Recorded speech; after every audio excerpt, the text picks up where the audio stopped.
6 ആശുപത്രികളിൽ 5 ആശുപത്രികളിൽ എഗ്രിമെന്റ് ഒപ്പിടുന്ന സാഹചര്യം ഉണ്ടായിരുന്നു.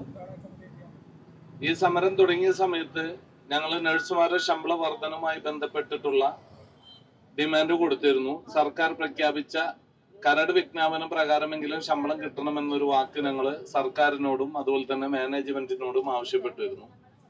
അപ്പൊ സർക്കാർ പഴയ മിനിമം വേജുകളെല്ലാം കോടതിയിൽ മാനേജ്മെന്റ് അസോസിയേഷൻ പിൻവലിക്കുന്നതിന്റെ പേരിൽ ആ മിനിമം വേജിന്റെ ഒരുപാട് പോരായ്മകൾ, പുതിയ ലേബർ കോഡ് അനുസരിച്ച് പുതിയ പോരായ്മകൾ ഉണ്ടെന്നും അത് പരിഷ്കരിക്കാൻ സർക്കാരിന് 2 മാസം സമയം വേണമെന്ന് നമ്മളോട് ആവശ്യപ്പെട്ടിരുന്നു.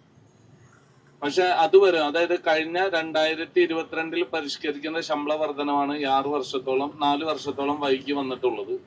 അപ്പൊ അതുകൊണ്ട് ഞങ്ങൾക്ക് പുതിയ ശമ്പള വർധനം എന്തായാലും വേണം എന്നുള്ള നിലപാടിൽ ഞങ്ങൾ ഉറച്ചു നിൽക്കുകയും അതുപോലെ തന്നെ 2018 സർക്കാർ പ്രഖ്യാപിച്ച മിനിമം വേജസ് നിലവിൽ ജോലി ചെയ്യുന്ന പല നഴ്സുമാർക്കും കരാർ വ്യവസ്ഥയിൽ മിനിമം വേജസും ലീവും നൽകില്ല എന്ന് പറഞ്ഞുകൊണ്ട് ഒപ്പിടിച്ചുകൊണ്ട് മാനേജ്മെന്റ് നിഷേധിക്കുന്ന ഒരു സാഹചര്യം ഉണ്ടായിരുന്നു.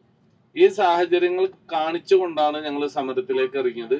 ആ സമരത്തിന്റെ ഭാഗമായി ഇന്ന് ഞങ്ങൾക്ക് പ്രധാനമായി പറയാൻ ആഗ്രഹിക്കുന്ന ഒരു വിഷയം എന്ന് പറഞ്ഞു കഴിഞ്ഞാൽ 2017 സർക്കാർ പ്രഖ്യാപിച്ച മിനിമം വേതന പ്രകാരം മിനിമം വേജസിൽ കുറവ് വന്നിട്ടുള്ള എല്ലാ തുകയും അടുത്ത മാസം 30-ാം തീയതി മുതൽ 5 ഇൻസ്റ്റാൾമെന്റ് ആയിട്ട് മുഴുവൻ കുടിശ്ശിക നൽകാമെന്നാണ് ഞാൻ കേട്ടിരിക്കുന്നത്.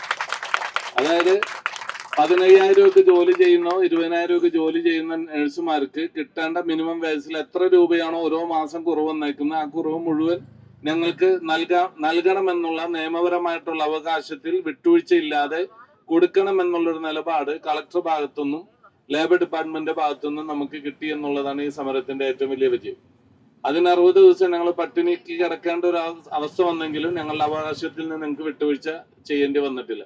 അതുപോലെ തന്നെ ലീവ് ആനുകൂല്യങ്ങൾ, സിക്ക് leave, casual leave, earn leave പോലുള്ള ലീവ് ആനുകൂല്യങ്ങൾ എല്ലാവർക്കും, അതായത് ജോലി ചെയ്യുന്ന എല്ലാ നഴ്സുമാർക്കും ട്രെയിനി കോൺട്രാക്ട് വ്യവസ്ഥകൾ വ്യത്യാസമില്ലാതെ എല്ലാവർക്കും നൽകണമെന്നുള്ളൊരു ഉത്തരവ് വന്നിട്ടുണ്ട്.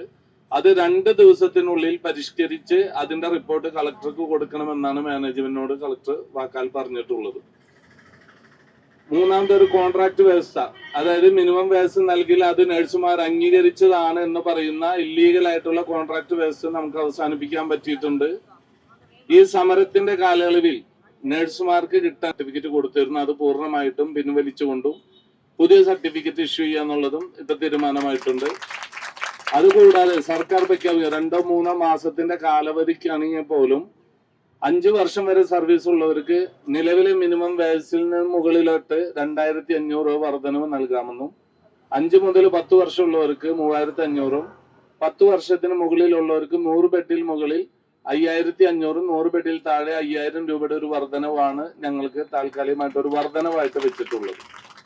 യഥാർത്ഥത്തിൽ ഞങ്ങളെ സംബന്ധിച്ച് ഈ വർധനവിനേക്കാൾ കൂടുതൽ ഏറ്റവും ഞങ്ങൾക്ക് പ്രയോജനകരമായത് ഈ നഴ്സുമാരുടെ ഇത്ര നാളത്തെ അധ്വാനം കൈവശം വെച്ചിരുന്ന മാനേജ്മെന്റിന്റെ എല്ലാ തുകയും ഞങ്ങൾക്ക് തിരിച്ചു പിടിക്കാവുന്ന രീതിയിലൊരു എഗ്രിമെന്റ് ഉണ്ടാക്കാൻ പറ്റി എന്നുള്ളതാണ്.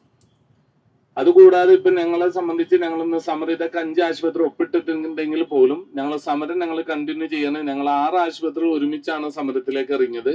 ഈ 6 ആശുപത്രിയുടെ സമരം കൊയിലി ആശുപത്രി കൊണ്ട് ഒപ്പിട്ടതിന് ശേഷം മാത്രമേ ഞങ്ങൾ ജോലിയിലോട്ട് പ്രവേശിക്കുള്ളൂ. ഞങ്ങൾ ഇന്നത്തെ സമരം കളക്ടറേറ്റ് പടിക്കൽ നിന്ന് കൊയിലി ആശുപത്രിയിലോട്ട് ഞങ്ങൾ മാറ്റുകയാണ്. പ്രതികാര നടപടികൾ ഉണ്ടാവില്ല എന്നുള്ളത് കരാറിൽ എഴുതിയിട്ടുണ്ട്. സമരത്തിന്റെ ഭാഗമായിട്ട് 2 മാനേജറിന് നോട്ടീസ് കൊടുത്തു. അതൊക്കെ പ്രതികാര നടപടിയായിട്ട് കണക്ക് കൂട്ടിക്കൊണ്ട് അതെല്ലാം ഒഴിവാക്കാം എന്ന് തീരുമാനിച്ചിട്ടുണ്ട്. ഇതില് ഇപ്പൊ ഞങ്ങളെ സംബന്ധിച്ച് ഈ പറഞ്ഞ പോലെ ഈ സമരത്തിൽ ഇരിക്കുന്ന എല്ലാവർക്കും, എല്ലാ വിഭാഗം, അത് പെർമനന്റ് ആയിക്കോട്ടെ കോൺട്രാക്ട് ആയിക്കോട്ടെ, എല്ലാവർക്കും ആനുകൂല്യം കിട്ടുന്ന രീതിയിലാണ് എഗ്രിമെന്റ് വന്നിട്ടുള്ളത്.